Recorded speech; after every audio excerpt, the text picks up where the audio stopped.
Yang kapan buat itu? 5 terpapar kontak. Mungkin yang bagi mereka shock man, dia sampai pergi jauh.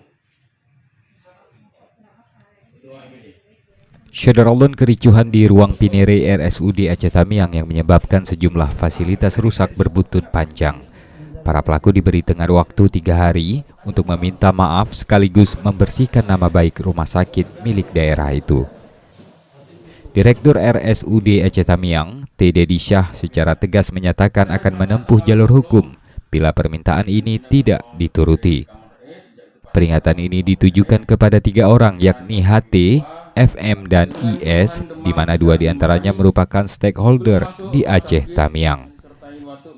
Adapun kericuhan yang terjadi di lobi ruang Pinere pada Sabtu lalu adalah tindakan mengintimidasi petugas dan memukul meja kayu hingga rusak.